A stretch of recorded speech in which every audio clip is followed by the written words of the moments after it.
ये सारी बातें पिछले सेशन में हमने मास स्पेक्ट्रोमेट्री से रिलेटेड की थी। एज यूजुअल मैंने डिले से अभी थोड़ी देर पहले ही जिन्होंने सेशन मिस किया था उसके लिए रिकॉर्डिंग डाल दी है सेशन 1 की। आज हम सेशन 2 पर हैं। तो एलिमेंटल एनालिसिस ये आपको नजर आ रही है, जैसे कि आपको नजर आया, मैंने बताया था एग्जाम पॉइंट ऑफ व्यू से मास स्पेक्ट्रोमेट्री आप दो लेवल से पढ़ेंगे, एलिमेंट के लेवल पर और कंपाउंड के लेवल पर।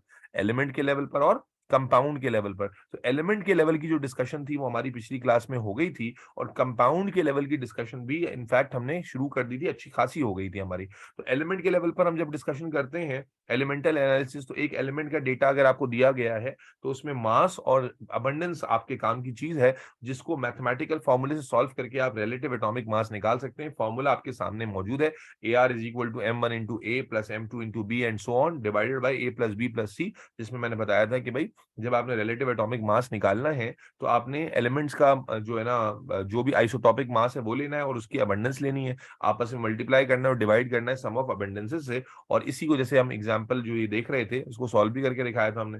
ये दूसरी एग्जांपल थी, हमने सॉल्व की थी। आसान है, जिसने क्लास ली है उसके लिए बिल्कुल भी मुश्किल नहीं है।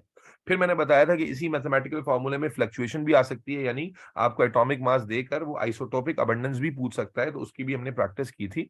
उसके बाद हम आ गए थे कंपाउंड एनालिसिस पे।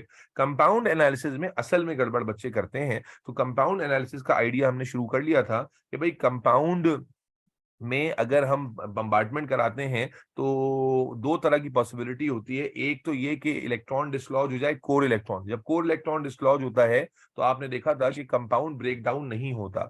लेकिन अगर कोई बॉन्डिंग इलेक्ट्रॉन डिसलॉज हो जाए तो फिर कंपाउंड दो हिस्सों में टूट जाता है, एक पॉजिटिव पार्ट और एक न्यूट्रल पार्ट। जबकि हमने ये बताया था कि न्यूट्रल पार्ट मशीन में डिटेक्ट, हाँ भाई जो बच्चे मौजूद थे वो तो आंसर करें, क्या न्यूट्रल पार्ट मशीन में डिटेक्ट होगा? जी तैयबा, सारा, नो माहा, सर। नो नहीं सर। होगा।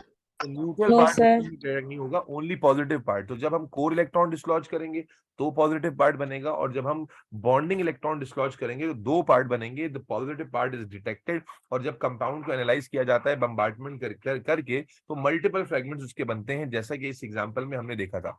इसमें फिर हमने आपको एक चीज सिखाई थी कि जो सबसे हैवीएस्ट पीक होती है, सबसे मास के एतबार से, क्योंकि बेटा आज के टॉपिक में जो पिछले बच्चे नहीं थे ना, कुछ कंटिन्यूएशन ही कर रहे हैं हम मास स्पेक्ट्रो। आज का पहला हिस्सा जो क्लास का है वो मास स्पेक्ट्रोमेट्री पे ही चलेगा। तो इसलिए थोड़ी बातें आपको जानना जरूरी है कि जो सबसे इस डेटा में सबसे जो हैवी पीक होती है, हैवी से मुराद लंबी नहीं, जो मास के हिसाब से सबसे आगे जो पीक होती है, that is molecular ion peak, जो रिप्रेजेंट करती है molecular mass of the compound को।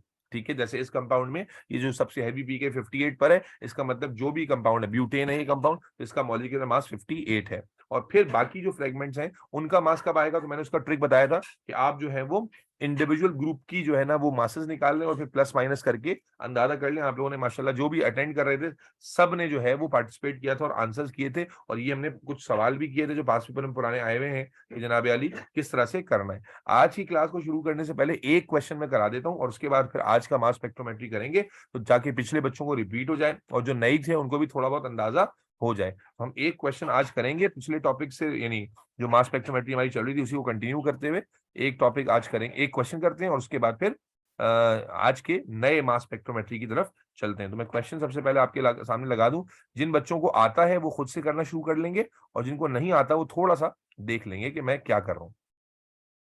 ठीक है जी, मुश्किल टॉपिक ये नहीं है, बस पढ़ा अच्छे से। एनालिटिकल केमिस्ट्री अगर सही से पढ़ी हो तो बिल्कुल आसान है। अब उसके बाद ये आ गया नेक्स्ट क्वेश्चन, आज की क्लास का पहला क्वेश्चन क्या लिखता है, identify the fragments that would cause peaks in the mass spectrum of.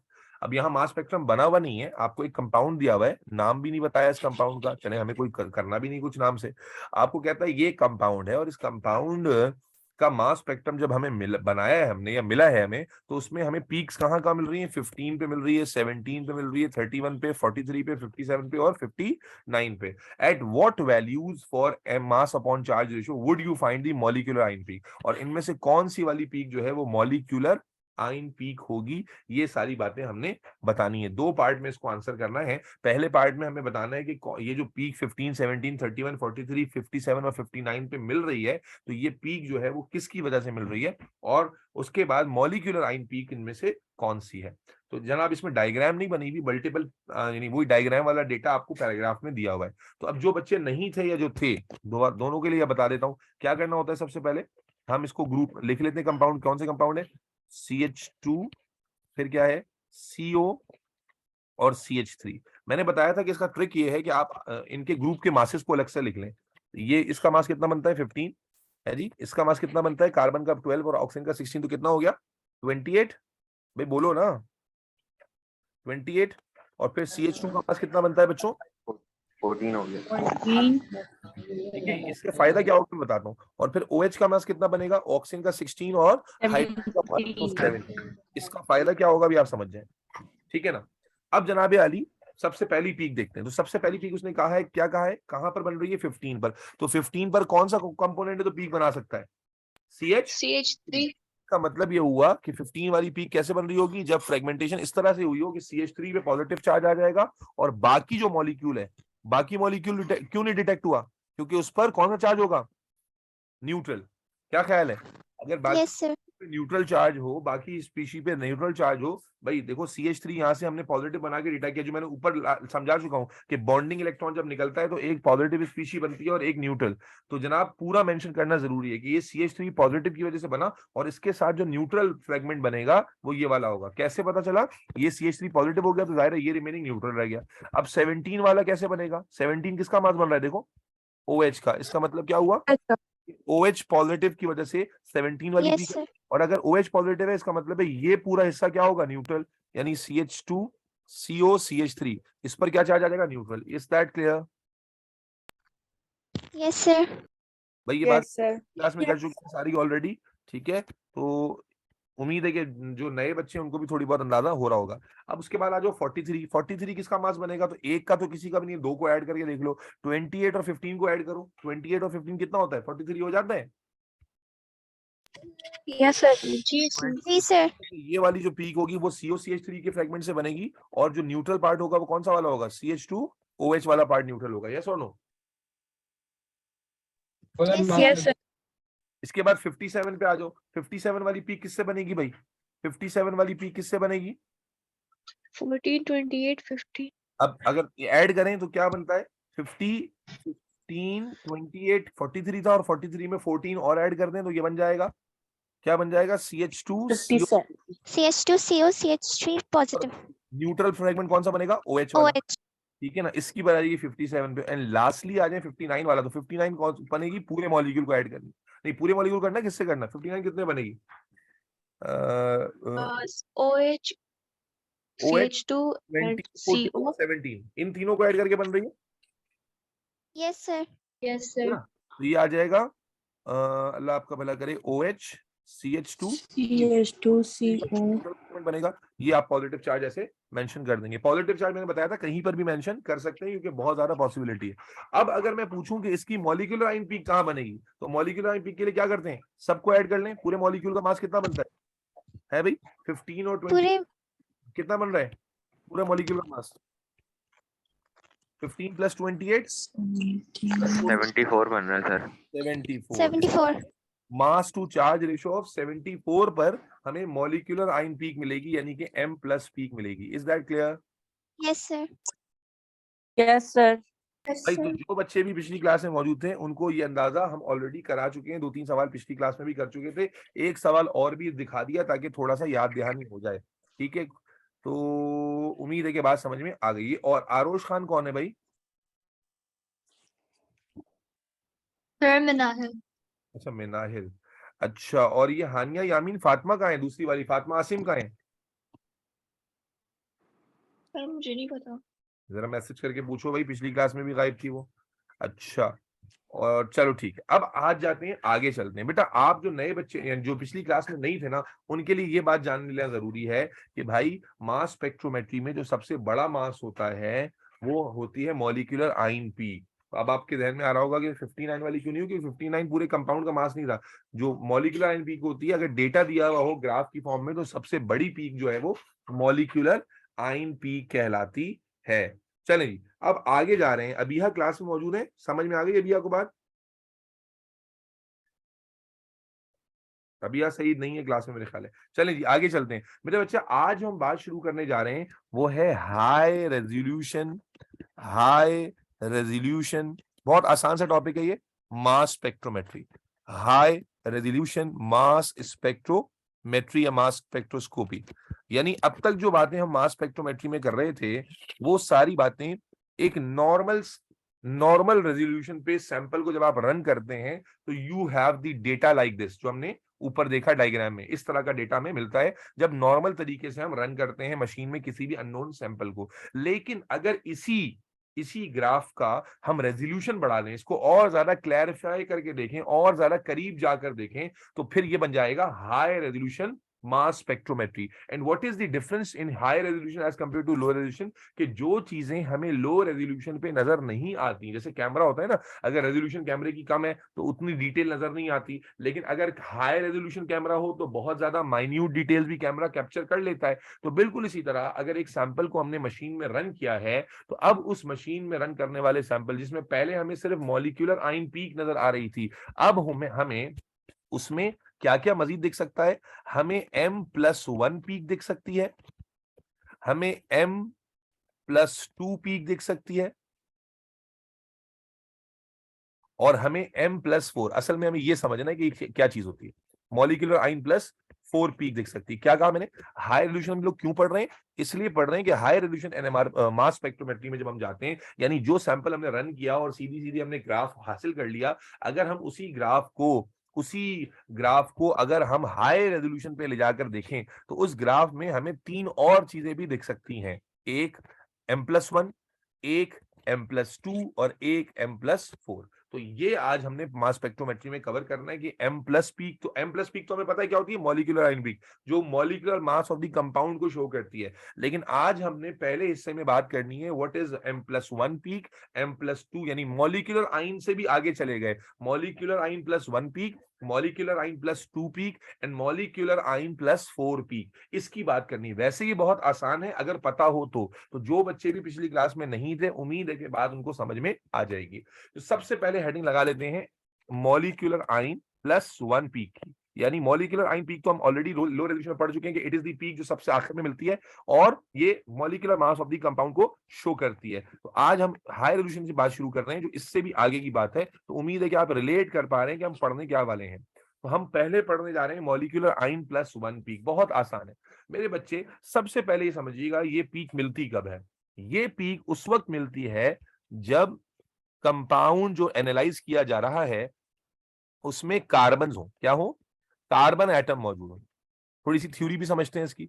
हर वक्त नहीं मिलेगी, हर सैंपल को एनालाइज करने पे नहीं मिलेगी, बल्कि M+1 पीक क्लासिकली उस वक्त मिलती है जब जिस सैंपल को एनालाइज कर रहे हैं उसमें कार्बन एटम्स मौजूद हों। असल में इसका लॉजिक क्या है? लॉजिक ये है बेटा कि कार्बन जो है वो 2 आइसोटोपिक फॉर्म में पाया जाता है, कार्बन 12 और कार्बन 13। ऑल्दो कार्बन 12 की जो परसेंटेज होती है वो बहुत ज्यादा होती है, तकरीबन 98.99% जो आइसोटोप कार्बन का नेचर में एग्जिस्ट करता है वो कौन सा है? बोलो बेटा। कार्बन 98, बल्कि 98 भी नहीं, सॉरी, 99.98%, 99.98% जो आइसोटोप एग्जिस्ट करता है वो कौन सा वाला है? कार्बन 12 है।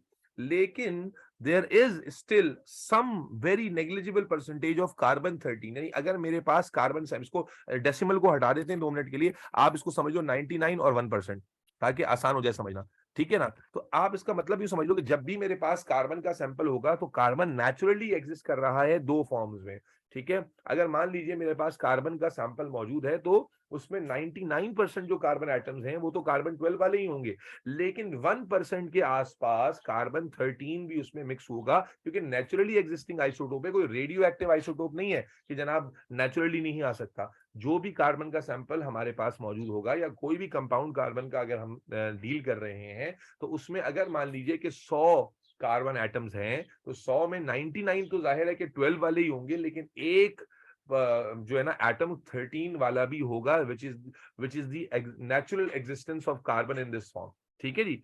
और इसी वजह से एक नई पीक डेवलप होती है जिसको हम कहते हैं M+1 पीक। M+1 पीक क्या मतलब? अगर मैं एक डेटा से आपको समझाऊं, मिसाल के तौर पे मान लीजिए ग्राफ है, ये ग्राफ है और यहां पर हमारे पास आपको पता है एक्स एक्सिस पे क्या होता है? मास टू चार्ज रेशियो, जिसको हम सिंपली मास ही ले लेते हैं, और यहाँ क्या होती है? अबंडेंस। यहाँ क्या होती है? अबंडेंस होती है। अब लेट्स से एक कंपाउंड का आपको डेटा दिया जाता है, एक कंपाउंड का आपको डेटा दिया जाता है, लेट्स से वो कंपाउंड है प्रोपेन। प्रोपेन क्या होता है भाई, आपको पता है प्रोपेन क्या होता है? CH2 CH2 और CH3, ठीक है ना, CH2 CH3 CH2 CH3, ये प्रोपेन है। मेरी बात आ रही है समझ में? Hello sir.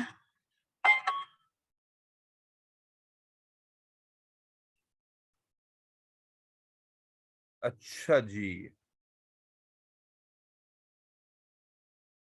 तो अब समझने की बात इसमें यह है कि आपको इसका मास कितना बनेगा बताइए, कितना मास बनेगा? 60 15 15 30 और 48 बन रहा है भाई। 16 15 15 30 और इसका 14 नहीं 48 नहीं सॉरी 44 या 54, कितना बनेगा? 30 और 14, हाँ 44 बन रहा है मास इसका टोटल। अरे भाई Yes, sir. 44 बन रहा है, तो इसका मतलब क्या हो, यस सर। इसका मतलब क्या हो गया कि एक तो हमें नॉर्मली पीक कहां मिलेगी, पूरे जो मॉलिक्यूलर पीक होती है at the mass of 44, yes और नो? एक पीक तो हमें नॉर्मली मिलेगी, हो सकता है उसके अलावा फिर क्या होगा, तो हो सकता है 15 वाली पीक भी मिले। 15 वाली पीक क्यों मिलेगी भाई अयान इबादुर रहमान? 15 वाली पीक किसकी वजह से मिलेगी? अभी हम पढ़कर आए कौन सा फ्रेगमेंट है जो 15 वाली पीक बना सकता है? CH3. तो 15 वाली पीक, ये वाला CH3 भी 15 पे पीक देगा, ये वाला CH3 भी 15 पे पीक देगा, तो हमें 15 के मास पर भी CH3 वाली पीक मिलेगी, ठीक है, मल्टीपल पीक्स मिलेंगी। तो अब हम क्या देखते हैं कि अगर हम लो रेजोल्यूशन पे देख रहे हैं तो हमें इसी तरह का डेटा मिल रहा है, लेकिन अगर इसी को हम हाई रेजोल्यूशन पे ले जाते हैं तो हाई रेजोल्यूशन पे अजीब बात होती है। वो क्या कि 44 से जस्ट आगे एट 45 हमें एक छोटी सी पीक और दिखती है। समझना बेटा, समझना। नंबर 1, लो रेजोल्यूशन पे ईमान अरशद नहीं देखेगी, सिर्फ हाई रेजोल्यूशन पे देखेगी। नंबर 2, आपको एक तो पीक दिख रही होगी जो एक स्टैंडर्ड साइज की पीक होगी जिसको आप मॉलिक्यूलर पीक कहते हैं, लेकिन उसके आगे एक बिल्कुल छोटी सी और with the difference of only 1 unit, यानी अगर आपको मॉलिक्यूलर पीक 44 पे मिल रही है तो एक यूनिट आगे 45 पर एक छोटी सी पीक मिलेगी, ठीक है ना। अब समझ जाना है कि भाई ये एक यूनिट आगे मिल रही है और फिर बहुत छोटी सी मिल रही है। एक तो ये होता ना कि 45 पे मिल रही होती, इतनी बड़ी मिल रही होती, जब इतनी बड़ी पीक मिल रही होती तो हम इसको फिर मॉलिक्यूलर आयन पीक कहते। समझ रहे हो बात को, नहीं समझ रहे? क्योंकि मॉलिक्यूलर आयन पीक क्या होती है? जो हैवीएस्ट पीक होती है, जो सबसे बड़ी पीक होती है, जो सबसे ज्यादा मास पे आती है। लेकिन what is the characteristic of M+1 peak? कि M+1 पीक हमें मिलती है कार्बन कंटेनिंग कंपाउंड में, नंबर 1, और नंबर 2 इसमें हमें एक पीक मॉलिक्यूलर आयन पीक मिलती है और उससे एक यूनिट आगे, एक यूनिट के डिफरेंस के साथ एक छोटी सी पीक मिलती है जो कि होती है M+1 पीक। यानी इसमें अगर मैं लेबल करूं तो this is our molecular ion peak and this is our M+1 peak. Why we are calling it M+1 peak? हम इसलिए इसको M+1 पीक कह रहे हैं क्योंकि ये मॉलिक्यूलर आयन पीक से एक यूनिट ज्यादा है, 44 की जगह 45 पर है, इसलिए आप इसको मॉलिक्यूलर आयन पीक कह रहे हैं। Is that clear? Molecular ion +1 peak. दूसरी चीज इसमें समझने की है, ये पीक बन क्यों रही है बेटा? ये पीक इसलिए बन रही है कि आप समझिए कि इस कंपाउंड में 3 कार्बन है। अब 3 कार्बन में ज्यादातर पॉसिबिलिटी तो यही है ना कि 12 वाले ही होंगे कार्बन, 12 वाले ही होंगे आइसोटोप। लेकिन क्या ऐसा भी पॉसिबल है या नहीं है बताओ कि इनमें से एक कार्बन, इसमें से एक कार्बन 13 वाला आ जाए? इसकी पॉसिबिलिटी है या नहीं, बोलो बेटा? जी सर। ठीक है। अच्छा, क्या तीनों कार्बन या 2 कार्बन 13 वाले आ सकते हैं? इसकी पॉसिबिलिटी कम है। क्यों पॉसिबिलिटी कम है ईमान? क्योंकि कार्बन का जो 13 वाला आइसोटोप है वो बहुत ही ज्यादा, कार्बन का जो 13 वाला आइसोटोप है वो बहुत ही कम अबंडेंस में होता है। कार्बन का जो 13 वाला आइसोटोप है वो बहुत ही कम अबंडेंस में होता है। इसलिए याद रखिएगा कि कार्बन का 13 वाला आइसोटोप एक से ज्यादा नहीं होगा। समझना कि यहाँ 3 कार्बन है, मेरी बात समझ में ना आए तो रोक लेना बेटा।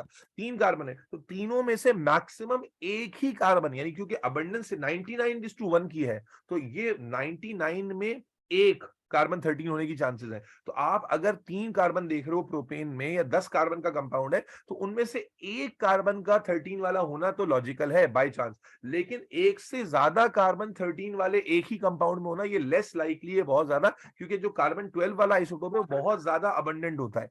बात समझ में आ रही है नहीं आ रही है? Yes sir. बेटा सिर्फ एक Yes, आवाज आ sir. रही है, बाकियों की आवाज क्यों नहीं आ रही? अमान, मामा, अबीहा, आम। Yes, sir. जी सर। जी ईमान, आप क्या सवाल पूछते हैं बेटा, बोलें। सर मैं कह रही हूँ OH होता कंपाउंड में तो पीक बनती फिर? क्या होता? OH? जी प्रोपेनॉल होता तो? प्रोपेनोल। भाई कार्बन का कंपाउंड होगा तो पीक क्यों नहीं बनेगी? बिल्कुल बनेगी। वो आप कहीं कोई और कॉन्सेप्ट लिंक नहीं कर देना, यहाँ पीक बिल्कुल बनेगी। Okay sir. कार्बन के ऊपर बेस, M+1 पीक किस पे बेस कर रही है? कार्बन पर, किसी और पर बेस नहीं कर रही। और यहां हमने क्या कहा आपको कि कार्बन का कंपाउंड हो तो बनती है, और कहां बनती है कि एक हमें हैवी पीक अगर आ रही होती है तो उससे जस्ट 1 यूनिट आगे बनती है, छोटी सी। आप ये भी देखो इसकी हाइट कितनी है, बिल्कुल ही छोटी सी हाइट है। This peak is called as M+1 peak. और इबादुर रहमान, ये पीक क्यों बन रही है? अयान ब्रोही, अमान मुगल, ये पीक क्यों बन रही है? क्योंकि आपके कंपाउंड में जो कार्बन मौजूद हैं उसमें अगर एक कार्बन 13 वाला आ गया तो जाहिर है आप मासेस 44 निकाल रहे हो। 44 कैसे निकल रहा है? 44 निकल रहा है सारे कार्बन को 12 काउंट करके मामा। अगर इनमें से एक भी कार्बन 13 वाला आ गया तो जाहिर है 1 यूनिट मास बढ़ जाएगा मामा। यस सुनो, जी सर। ये बात लॉजिकली सबको क्लियर है कि भाई सारे जो कार्बन हैं वो 12 वाले लेकर चलेंगे तो 44 मास बनेगा। लेकिन अगर इनमें से एक कार्बन भी 13 वाला आ गया तो टोटल मास में 1 यूनिट ऐड हो जाएगा। एक से ज्यादा कार्बन 13 वाले आना बहुत ही लीस्ट लाइकली है। क्यों? क्योंकि रेशो 99:1 है, जो मैंने शुरू में बताया कि कार्बन का जो मेजर आइसोटोप है वो 12 वाला ही है, तो उसकी पॉसिबिलिटी ही ज्यादा है। हाँ, 1% चांस है कार्बन 13 के आने का। तो अगर हमारे पास 10 कार्बन भी हैं तो हम एक कार्बन के लिए ही बस इमेजिन करेंगे कि वो कार्बन 13 वाला आ गया है, तो बेटा उसकी वजह से जो पीक क्रिएट होगी वो कहलाएगी M+1 पीक। यानी मान लीजिए कि इसमें ये वाला कार्बन भी 12 वाला है, ये वाला भी 12 वाला है, और ये वाला 13 वाला आ गया, तो फिर ये कार्बन 1 यूनिट ऊपर जाके पीक देगा, जिसको हम M+1 पीक कहेंगे। Are we all clear till this point? What is M+1 peak? It is the peak displayed in high resolution mass spectrum of a compound containing carbon, and this peak is due to a carbon isotope 13. Carbon 13 isotope की वजह से ये peak बनती है, and this peak just lies 1 unit further या 1 unit above the molecular ion peak, and the height of this peak is always going to be very small. क्यों? क्योंकि जो कार्बन 13 वाला आइसोटोप है उसकी अबंडेंस बहुत ही कम होती है, तो इसलिए याद रखिएगा इसकी हाइट हमेशा बहुत कम होगी। Are we all clear? Yes, sir. Yes sir. Yes जी बेटा, अभी क्लियर हो गई बात? इबादुर रहमान, हानिया को कुछ समझ में आ रहा है? जी सर, समझ आ रहा है। अच्छा अच्छा, इससे पहले कि मैं यस सर। मुझे एक मैसेज पर भी बात करनी है जो मुझे कई दफा मौसूल हो चुका है, और शायद मैं क्लास में आमतौर से इसकी बात करता नहीं हूँ, लेकिन मेरा ख्याल है शायद मजबूरी आ गई है। आफरीन, मेमन, आमना, दुर्रानी, अयान, महमा, मिनाहिल, शिजा, ताहा, तैयबा, जैनब, जुबैर, आप सब की कुछ अमाउंट शायद ड्यू हुई भी है और आपसे राब्ता नहीं हो पा रहा है। आई डोंट नो क्या वजह है, तो प्लीज इस चीज को जो है वो देखें और इसको क्लियर करें, ताकि ये कम से कम क्लास में ये मुद्दा छेड़ना ना पड़े। बहुत ही अजीब सा लगता है मुझे कम से कम इस बात पर बात करते हुए। तो आपकी अमाउंट अगर ड्यूज हैं तो जो भी हैं वो आप सर अवैस से बात करें और उनसे डिस्कस करके अपना जो इशू है वो नेक्स्ट क्लास से पहले पहले रिजॉल्व कर लें। चले जी, आगे चलते हैं। तो बेटा M+1 पीक हमें अल्हम्दुलिल्लाह समझ में आ गई कि it is the peak just 1 unit above the molecular ion peak. अब यहां पर हम जब किसी कंपाउंड में M+1 पीक देखते हैं ना, तो यहां पर हमारे पास एक छोटा सा फॉर्मूला भी आ जाता है, और उस फॉर्मूले यानी जिस कंपाउंड में M+1 पीक आ रही हो उसमें हम नंबर ऑफ कार्बन एटम निकाल सकते हैं। क्या निकाल सकते हैं? नंबर ऑफ, बोलो भाई, नंबर ऑफ कार्बन एटम। एक कंपाउंड है और एक अननोन कंपाउंड में लेट से आपको M+1 पीक नजर आ रही है, तो आप उस कंपाउंड में नंबर ऑफ कार्बन एटम निकाल सकते हैं, जो आपको सिखाने जा रहा हूं मैं। सिंपल सा फॉर्मूला है, कोई मुश्किल फॉर्मूला नहीं है, और वो फॉर्मूला अप्लाई करके आप निकाल सकते हैं कि भाई इस कंपाउंड में कार्बन कितने। फॉर्मूला क्या है? फॉर्मूला नोट कीजिएगा, फॉर्मूला याद रखना होगा, लिखा हुआ नहीं आएगा। 100/1.1 into abundance of M+1 peak upon abundance of molecular ion peak। क्या फॉर्मूला है भाई?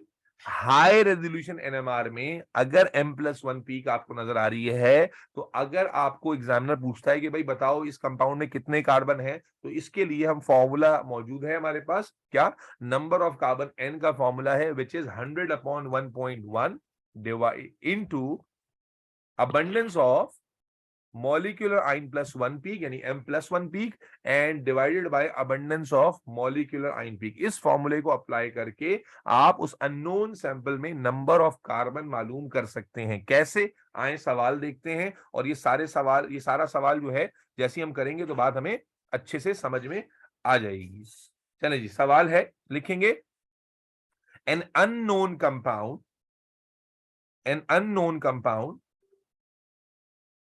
बल्कि ऐसा कर लेते हैं, सवाल में कॉपी कर देता हूं ताकि टाइम हमारा बच जाए।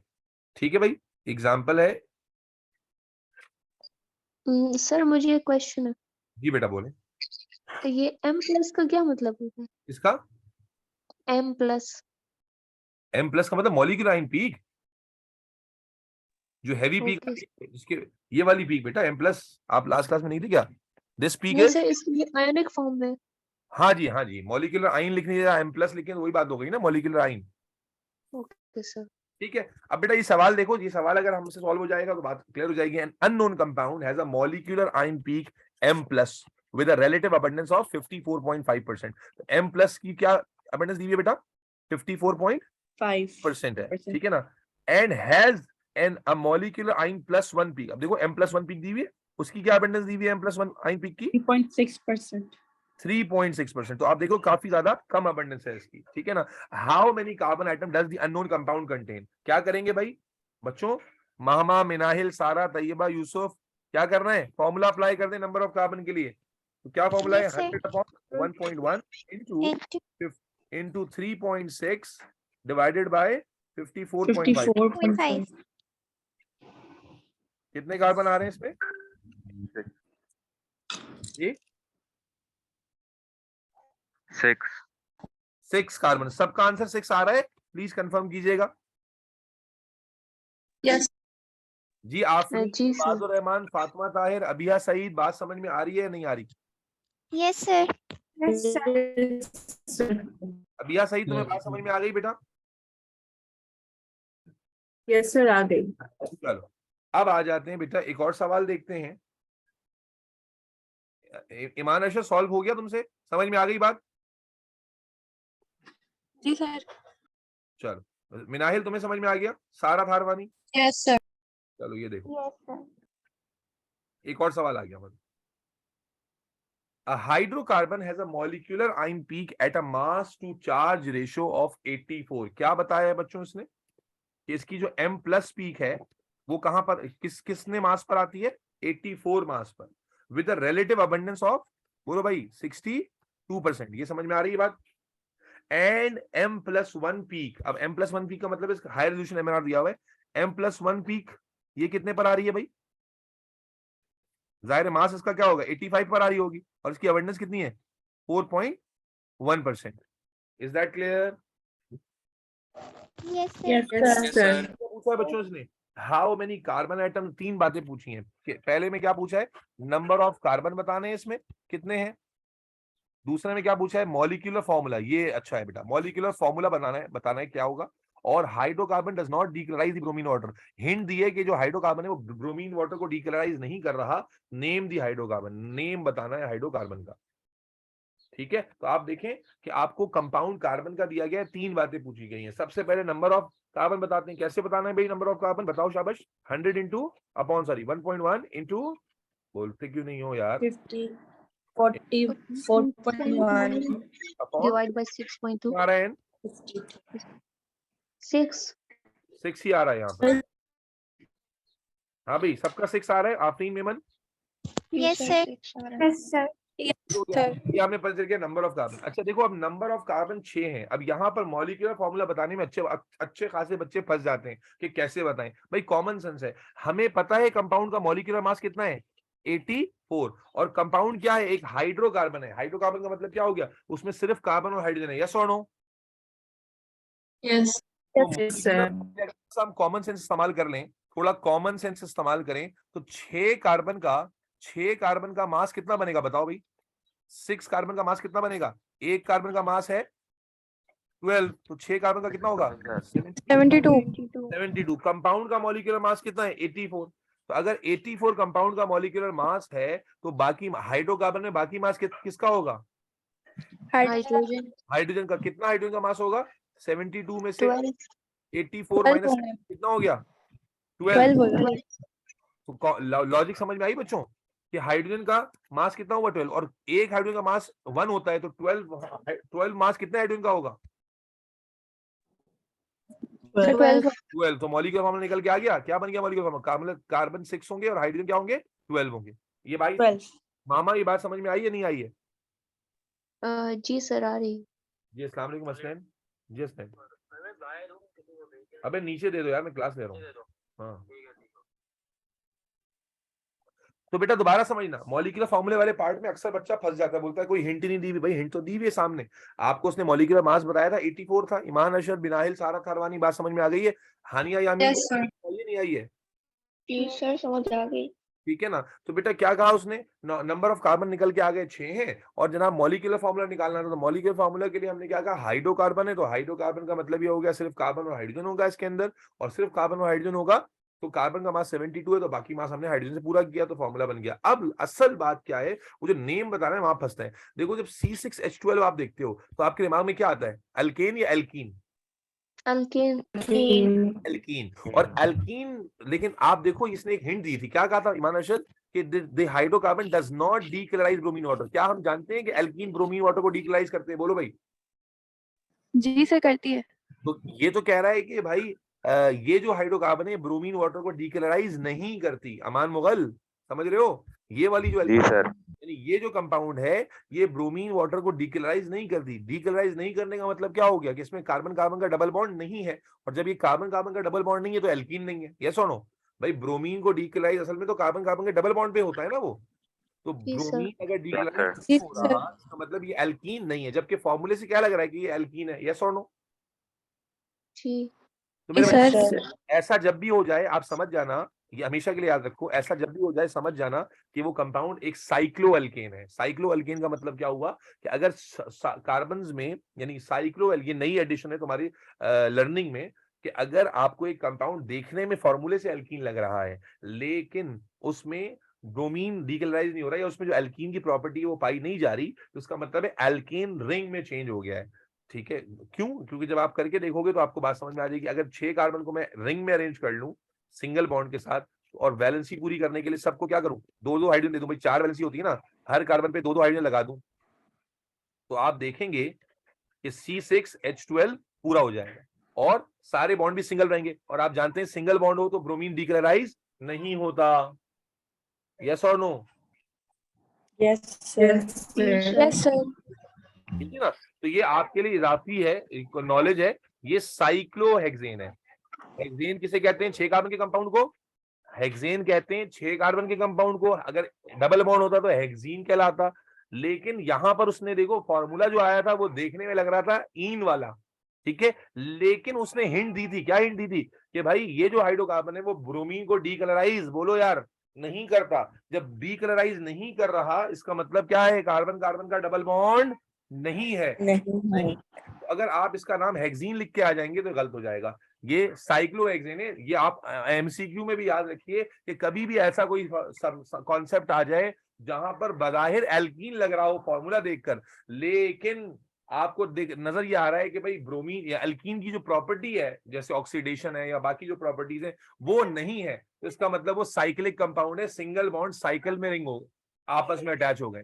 Is that clear? एक मिनट जरा होल्ड करना, मेरे शहजादे और शहजादी जरा जाग के आ गए मेरे पास।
जी हेलो, अस्सलाम वालेकुम, आवाज आ रही है भाई बच्चों? हेलो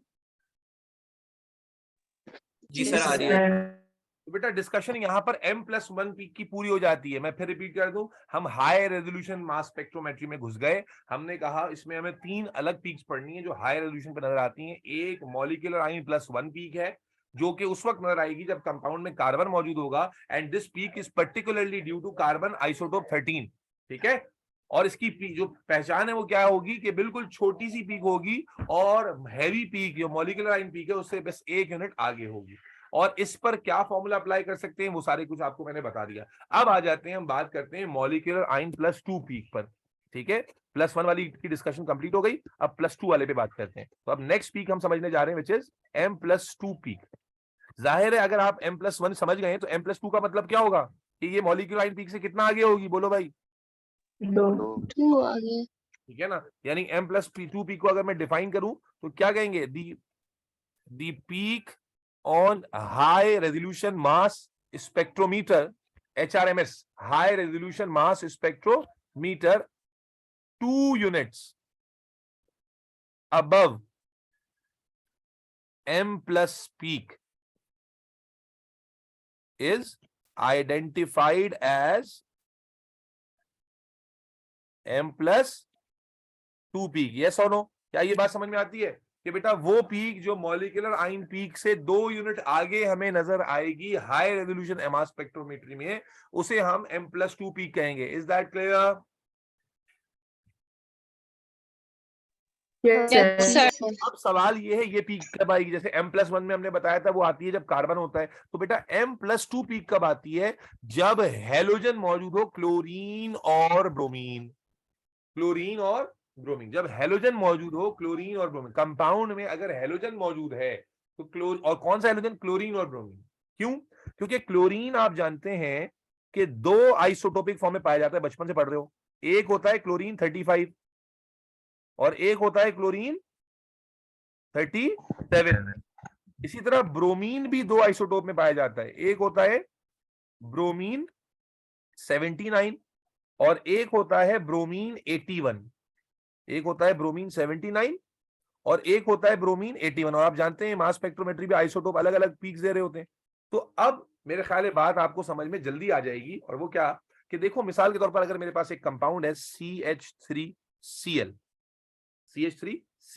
तो अगर मैं इसका मास स्पेक्ट्रोमीटर बनाता हूं तो अच्छा, इस वाले आइसोटोप की परसेंटेज होती है 75 और इसकी होती है 25, जबकि ब्रोमीन में एक की 49 होती है और एक की 51, लगभग 50-50 होती है ब्रोमीन में आइसोटोपिक अबंडेंस। तो अनलाइक कार्बन जो 13 था वो बहुत ही कम अबंडेंस होती है, 1% के आसपास होती है। तो आप देख रहे थे कि उसकी जो हाइट होती है वो बहुत ही कम होती है भाई, यस और no?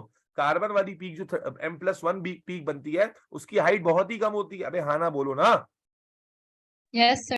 Yes, sir. Yes, sir. यहाँ पर हमें मान लीजिए कंपाउंड है CH3Cl और हम उसका वो देख रहे हैं मास स्पेक्ट्रोमीटर देख रहे हैं, तो एक पीक तो जो नॉर्मली है, जाहिर है कौन सा नॉर्मल आइसोटोप है? 75% 35 वाला, तो मोस्ट लाइकली ये वाला क्लोरीन 35 वाला होगा। अगर ऐसा है तो क्या मास होगा इसका? 35 + 15 कितना बना? 50। इसका मतलब है इसकी जो मेजर पीक है वो कहां मिलेगी हमें, बोलो बेटे? 50 पर। कहां मिलेगी मेजर पीक?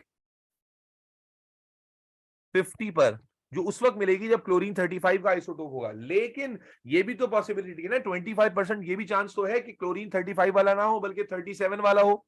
यस और नो? Yes sir.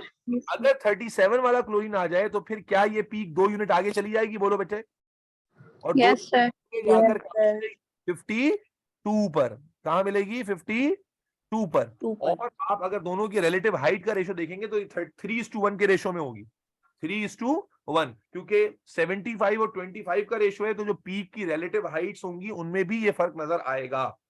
तो ये जो पीक आ रही है जो मॉलिक्यूलर आइन पीक से 2 यूनिट अबव आ रही है, इसे हम कहते हैं M+2 पीक।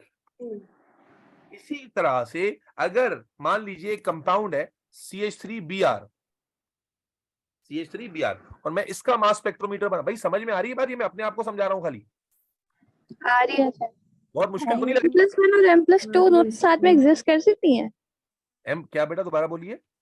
M+1 और M+2 दोनों साथ में एग्जिस्ट कर सकती हैं क्या प्लीज? दायरे एक कार्बन की वजह से और एक उसकी वजह से बिल्कुल कर सकती हैं। ठीक है। अच्छा, तो अब यहां बताइए, अगर मान लीजिए 79 वाला आइसोटोप है तो पीक कितने में बनेगी? 79 प्लस 15 कितना हुआ? 79 प्लस 15 84 94 है ना। और अगर यही ब्रोमीन कौन सा वाला हो, CH3Br में ब्रोमीन 81 वाला हो, तो फिर क्या ये पीक 2 यूनिट आगे नहीं बढ़ेगी? बोलो बेटा, कितने में बन जाएगी? 96 पर। ठीक है जी। अब इसको हम कहेंगे मॉलिक्यूलर आइन और इसको कहेंगे M+2 पीक। क्यों कहेंगे जरा समझना। और देखो क्लोरीन और ब्रोमीन में फर्क दिख रहा है। जो ब्रोमीन के आइसोटोप है वो लगभग 50-50% पर है। तो जब आपको यानी हेलोजन की वजह से M+2 पीक तो मिलती है, लेकिन कौन सा हेलोजन है ये भी पता लग जाएगा। कैसे? रिलेटिव हाइट देखकर, कि अगर रिलेटिव हाइट जो है ना वो पीक की वो 3:1 में आ रही है, ठीक है, एक बड़ी एक छोटी है, तो आप समझ जाओगे कि ये हेलोजन कौन सा है? क्लोरीन है। जबकि अगर जो रिलेटिव हाइट्स ऑफ पीक हैं वो ऑलमोस्ट बराबर बराबर आ रही हैं, तो आप समझ जाओगे कि ये ब्रोमीन है। ऐसा क्यों हो रहा है कि ब्रोमीन का जो आइसोटोपिक अबंडेंस है दोनों आइसोटोप का वो कितना है? 50, ऑलमोस्ट 50-50 है, जबकि क्लोरीन का 75-25 है। तो क्लोरीन के केस में ये मुमकिन नहीं है कि दोनों पीक बराबर हाइट की हो, क्योंकि दोनों की अबंडेंस में फर्क है। लेकिन ब्रोमीन की पीक्स आइसोटोपिक अबंडेंसेस चूंकि ऑलमोस्ट बराबर हैं, इसलिए ब्रोमीन में जो पीक्स हमें नजर आएंगी वो ऑलमोस्ट इक्वल साइज की नजर आएंगी। Is that clear? Yes sir. Yes, sir. भाई सबको समझ में आ रहा है? ये दो चार आवाजें नहीं आ रही, बस मुझे दो चार ही आ रही हैं जी। जी सर, समझ में आ गया। समझ गए? अब एक सवाल कर लेते हैं जल्दी से।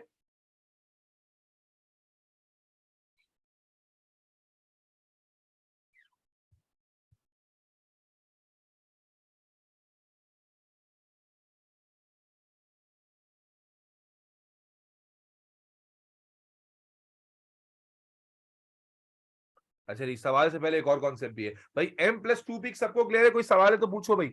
हाँ भाई, Yusuf, Abiha, Aman, Amna, Fatima, Mahma, Minahil. No sir, clear.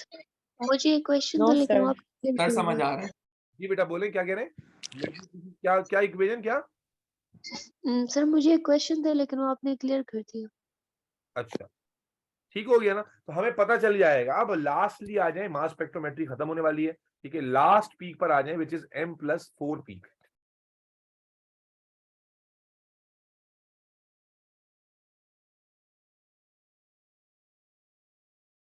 और एक बार फिर मैं आप तमाम बच्चों से रिक्वेस्ट करूंगा, क्योंकि मुझे जो है बार बार ये बात बोलते हैं, शर्मिंदगी भी होती है, कि भाई जिनके भी कोई भी ड्यूज शूज के मामलात हैं, प्लीज उन ड्यूज को क्लियर करें। ठीक है, रमजान का मामला चल रहा है, रमजान में ऐसा ना हो रोजे जाया हो जाए। तो M+4 पीक से पहले फिर से एक बार डिस्क्लेमर दे दिया मैंने। चले जी, M+4 पीक पर आ जाए बेटा। M+4 पीक कब मिलती है? जब कंपाउंड में 2 क्लोरीन और 2 ब्रोमीन हो। देखो ये भी हेलोजन की वजह से मिलेगी, लेकिन फर्क क्या है? ऊपर जो हमने M+2 कहा था, वहां पर कंपाउंड में या तो एक क्लोरीन था या एक ब्रोमीन था। अब यहां क्या देखेंगे? अगर किसी कंपाउंड में 2 क्लोरीन हो या किसी कंपाउंड में 2 ब्रोमीन हो, तो वहां हम देखते हैं ये वाली पीक, M+4 पीक। मसलन एक कंपाउंड है CH2Cl, CH2CH2Cl, और एक कंपाउंड है CH2Br, CH2CH2Br। अब दो हेलोजन आ गए। अब जब दो हेलोजन आ गए तो आप अच्छे से जानते हो कि भाई ये दोनों 35 वाले भी हो सकते हैं, या सुनो? Yes. Yes sir. अगर ये दोनों 35 वाले होंगे तो कौन सी पीक बनाएंगे? M+ पीक, है ना, मॉलिक्यूलर आइन पीक। लेकिन अगर इनमें एक 35 वाला हो और एक 37 वाला हो, तो कितना पीक आगे बढ़ेगी? अगर एक 35 वाला हो और एक 37 वाला हो, तो कितने पीक आगे बढ़ जाएगी? 2 यूनिट आगे चली जाएगी। बोलो भाई। Yes sir. जब 2 यूनिट आगे जाएगी, अल्लाह आपका भला करे, मान लीजिए कि एक 37 वाला आ गया और एक 35 वाला आ गया, तो पीक जो होगी वो 2 यूनिट आगे जाएगी। कौन सी पीक बनेगी? M+2। लेकिन अगर दोनों क्लोरीन 37 वाले हो गए, क्योंकि 75-25 है, तो चांस तो है ना दोनों का। भाई कार्बन में तो 1% और 99 था, तो दोनों कार्बन का ऐसा होना मुमकिन नहीं था। लेकिन 75-25 में तो पॉसिबिलिटी है या नहीं? बोलो बेटा। Yes. Yes sir. सर। ये ना कम पॉसिबिलिटी है, 50-50 नहीं होगी, बहुत कम पॉसिबिलिटी है 3:1 के रेशो में, लेकिन बहरहाल है। और अगर दोनों 37 वाले आ जाएं, तो फिर डेफिनेटली जो पीक होगी मॉलिक्यूलर आइन से वो कितना आगे होगी? 2 यूनिट या 4 यूनिट? 4 units. 4 यूनिट आगे हो जाएगी। हानिया बात समझ में आनिया कि भाई ठीक है। जो मॉलिक्यूलर आयन पीक जितने भी वैल्यू पे मिल रही थी, जब एक क्लोरीन उनमें से हैवी आइसोटोप बना तो मास में 2 यूनिट इजाफा हो गया। लेकिन अगर दोनों क्लोरीन जो है ये वाले आ गए, जिसकी पॉसिबिलिटी है, बिल्कुल है, जिसकी पॉसिबिलिटी है, तो फिर मेरे बच्चों यहां पर हमें एक मॉलिक्यूलर आयन पीक से 4 यूनिट आगे जाकर एक पीक नजर आएगी जिसको हम M+4 पीक कहेंगे। And same goes with bromine as well. क्या ख्याल है, ब्रोमीन के साथ भी ऐसा होगा? अगर एक से ज्यादा ब्रोमीन है तो क्या ये होगा या नहीं होगा? बोलो बेटा। Yes, sir. होगा सर। सर एक सेकेंड, मुझे पूछना है कि दोनों 37 वाले होंगे तभी M+4 बनेगी? जी जी बिल्कुल ऐसा। सही है। अब यहाँ जो सबसे की बात है ना, जो आइडेंटिफिकेशन बच्चे मार खाते हैं, वो क्या कि मेरे बच्चे दोनों क्लोरीन, इसका मतलब क्या हुआ, 2 क्लोरीन होंगे तो M+ पीक भी आएगी, M+2 पीक भी आएगी और M+4 पीक भी आएगी। यही मतलब हुआ जी यार। Yes, sir. 9:6:1 के रेशो में आती है। 9:6:1, 9:6:1 के रेशो में क्लोरीन के लिए भाई 3 पीक आएंगी। ये 9 किसके लिए बोला है मैंने? यानी अगर रिलेटिव हाइट M+ के लिए, ये मैंने बोला है M+2 के लिए, और ये मैंने बोला है M+4 के लिए। यानी हमें देख कर कैसे पता चलेगा? जबकि ब्रोमीन में चूंकि आइसोटोपिक अबंडेंस 50-50 होती है, तो ब्रोमीन के अंदर हमें जो रेशो, मतलब क्या हुआ कि M+ की हाइट, फिर M+2 की हाइट, और फिर M+4 की हाइट। यानी ब्रोमीन अगर होगा हेलोजन में तो आपको मास स्पेक्ट्रम पे यूं दिखेगा, इस तरह से। ये वाली मॉलिक्यूलर आयन होगी, ये वाली M+2 होगी, और ये वाली M+4 होगी। जबकि अगर यही क्लोरीन होगा तो फिर आपको ये सबसे ऊंचा दिखेगा, उसके बाद ये कुछ उससे कम, और ये बिल्कुल छोटा सा दिखेगा। तो ये तरीका होगा आइडेंटिफाई करने का कि भाई क्लोरीन एज एन हेलोजन आ रहा है या ब्रोमीन है। जैसे मैंने उसमें बताया M+2 वाले में कि रेशो होगा 3:1 और यहाँ होगा 50-50। इसी तरह M+4 में ये रेशो बहुत इंपॉर्टेंट है। ये रेशो से ही आइडेंटिफाई होगा कि हेलोजन ब्रोमीन है या क्लोरीन है। कि क्लोरीन में चूंकि अबंडेंस 75-25 होती है तो रेशो 1:1 नहीं बनता, बल्कि 9:6:1। यानी 9 कौन सा? क्लोरीन 35 वाले का पॉसिबिलिटी सबसे ज्यादा होगी, ठीक है ना। और उसके बाद ब्रोमीन के अंदर चूंकि 50-50 का रेशो है, इसीलिए मॉलिक्यूलर आयन पीक का जो रेशो है वो 1:1 है। ठीक है जी, बात समझ में आ गई नहीं आ गई? Yes, sir. आ गई. Yes, sir, समझ आ गई। चलें, अब आ जाता है एक फुल फ्लेज सवाल। ठीक है, एक फुल फ्लेज सवाल कराने जा रहा हूं, उम्मीद है कि आप कर लेंगे। भाई सबको क्लियर हो गई? सवाल की तरफ चले। Afreen, Abiya, Aman, Tayyaba, Yusuf, Minahil, Mahma. Yes, sir. Yes, sir.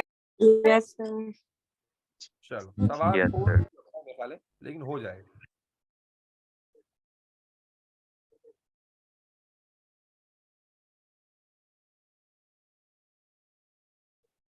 क्या कहते हैं? List the ions responsible for M+2 and M+4 peak in the mass spectrum of dibromomethane. What is dibromomethane? डाइब्रोमोमीथेन क्या होगा? ऑर्गेनिक पढ़ चुके हो। मीथेन का मतलब एक कार्बन और दोनों तरफ उसके क्या लगा होगा? ब्रोमीन। डाइब्रोमोमीथेन।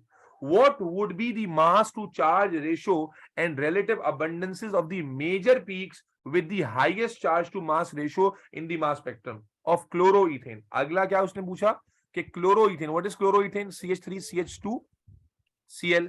तो अगला सवाल में बिल्कुल कहानी पलट दी उसने। क्या कहा कि भाई मास टू चार्ज रेशो और एंड रिलेटिव अबंडेंस क्या होगा मेजर पीक्स का? मेजर पीक से मुराद मॉलिक्यूलर आयन जो पीक आएगी, उससे आगे जो पीक्स आएंगी उनका रेशो, रिलेटिव अबंडेंस का रेशो क्या होगा? और लास्टली पूछा how many peaks would you see beyond the molecular ion peak in 1,1 डाइब्रोमोइथेन। 1,1 डाइब्रोमोइथेन का मतलब क्या हुआ? इथेन का मतलब 2 कार्बन, और 1,1 डाइब्रोमो का मतलब कि उस पर दोनों, ये 1,1 डाइब्रोमो इथेन के दोनों ब्रोमीन एक ही कार्बन पे लगे हुए हैं, 2 कार्बन है। कहता है how many peaks would you see beyond the molecular ion peak in 1,1 dibromoethane? What would be their mass to charge ratio and abundances relative to the molecular ion? Ignore peak due to carbon 13। Carbon 13 वाली peak की हमने बात नहीं करनी है। तो 3 अलग सवाल हैं। पहले सवाल से शुरू करते हैं जी। List the ions responsible for M+2 and M+4 peak in the mass spectrum of dibromomethane. जी M+ पीक किसकी वजह से आएगी? भाई डाइब्रोमोइथेन क्या था? ये है ना, कंपाउंड की वजह से। तो m प्लस किसकी वजह से आएगी जब दोनों ब्रोमीन कौन से वाले हों? कार्ब सर दोनों ब्रोमीन कौन से मास के वाले हों? 49 वो वाले 79 वाले, है ना? यस सर तो आपने यहाँ पर मेंशन करना होगा ब्रोमीन ब्रोमीन लिख के 79 और ऐसे यहाँ पर पॉजिटिव चार्ज, क्योंकि आपको पता है पीक जो है पॉजिटिव पार्टिकल की डिटेक्ट होती है। तो जब दोनों फ्रेगमेंट 79 वाले होंगे ब्रोमीन के, दोनों आइसोटोप, तो फिर पीक कौन सी कहां पर आएगी बेटा? मॉलिक्यूलर आयन पीक आएगी, यस और नो? यस सर फिर अगर इनमें एक ब्रोमीन जो है वो 79 वाला ही रहे और एक ब्रोमीन जो है वो कौन सा वाला हो जाए बेटा, बोलो? 81 वाला, तो फिर हम जानते हैं कौन सी पीक आ जाएगी? M M+। और अगर एक ब्रोमीन 81 वाला हो, दूसरा भी 81 वाला हो, तो अब कौन सी पीक आ जाएगी? M+4 4 peak. अच्छा, उसके बाद उसने क्या रिलेटिव अबंडेंस भी पूछी? नहीं, रिलेटिव अबंडेंस पे नहीं पूछी थी। वैसे इनकी रिलेटिव अबंडेंस क्या होगी अभी बताया था मैंने, क्या होगी? 1:2:1, that is the relative abundance ना, कि इनके आपस में कंपैरिजन में 1:1 के रेशियो में आएगा, यस और नो? यस सर चलो अगला पार्ट बी पे देखते हैं। पार्ट बी पे चलते हैं। पार्ट बी क्या था? What would be the mass to charge ratio and relative abundance of the major peaks with the highest charge to mass ratio in the mass spectrum of chloroethane. अब chloroethane पे चलते हैं। What is chloroethane? CH3, CH2 और Cl।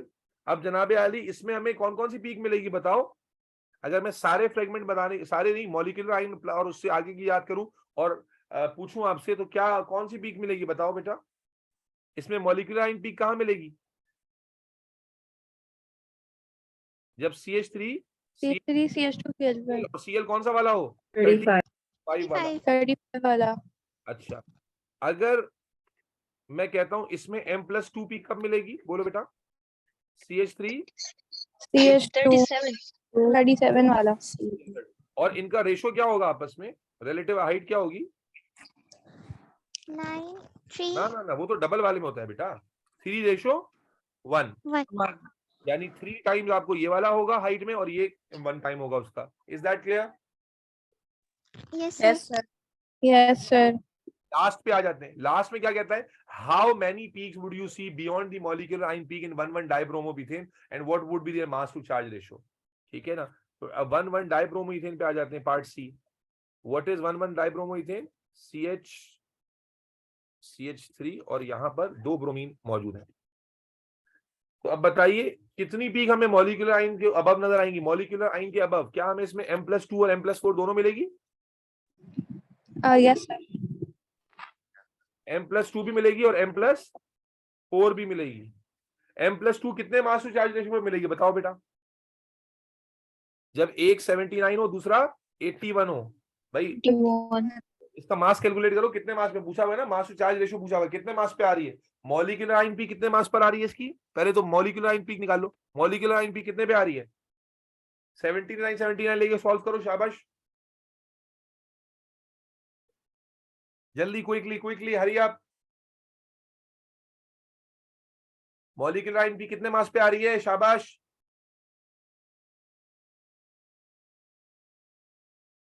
Hello बेटा, solve कर रहे हो नहीं कर रहे हो? इन सब के मासेस लो, बताओ क्या टोटल आ रहा है? 186 17 लाइन लेके गया है।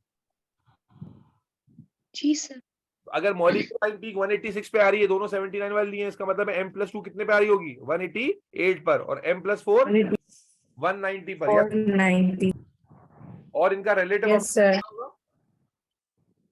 1:2:1।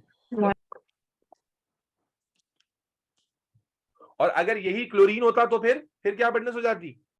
9:6:1। क्लियर? Yes. बेटा मास स्पेक्ट्रोमेट्री का टॉपिक पूरा एक एक चीज खत्म हो गई, अल्हम्दुलिल्लाह। पूरा टॉपिक जो मास स्पेक्ट्रोमेट्री का था, बिल्कुल बगैर कुछ छोड़े, बगैर कुछ स्किप किए, अल्हम्दुलिल्लाह खत्म हो गया पूरा, शुरू से आखिर तक। जी तैयबा, पढ़ा हुआ तो आपने पहले से ही है, क्या कुछ समझ में आया? कुछ कंफ्यूजन अगर रहेगी तो क्लियर हो गई? जी से क्लियर हो गई। जी महमा गुल, आपको समझ में आ गया अच्छे से? फातिमा ताहिर जी यस बिल्कुल सर सर। जी, ईमान आपने तो स्कूल में भी पढ़ा हुआ है, what is your comment on that? Clear हो गई ये बात?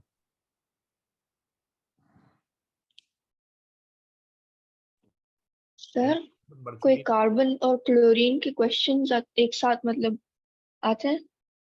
कार्बन और क्लोरीन के देखो कॉम्प्लिकेट हो जाएगा ना, तो कार्बन क्लोरीन और क्लोरीन ब्रोमीन में से डिफरेंशिएट करना आएगा और कार्बन का अलग से क्वेश्चन आ जाएगा, जैसे हाइड्रोकार्बन में हमने देखा है।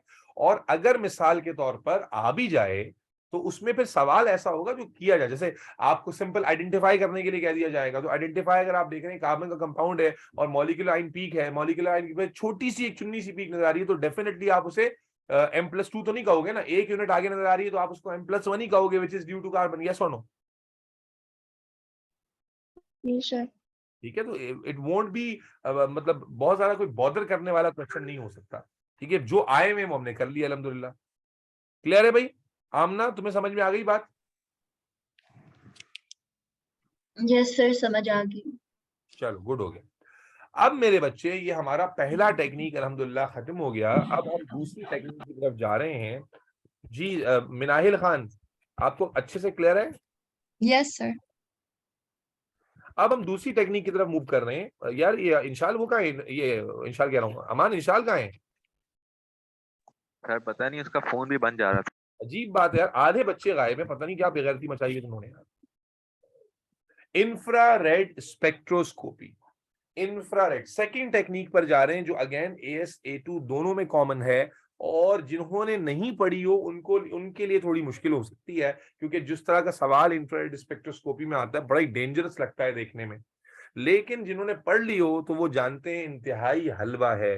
ईमान अरशद है क्लास में या ड्रॉप हो गई है? ईमान,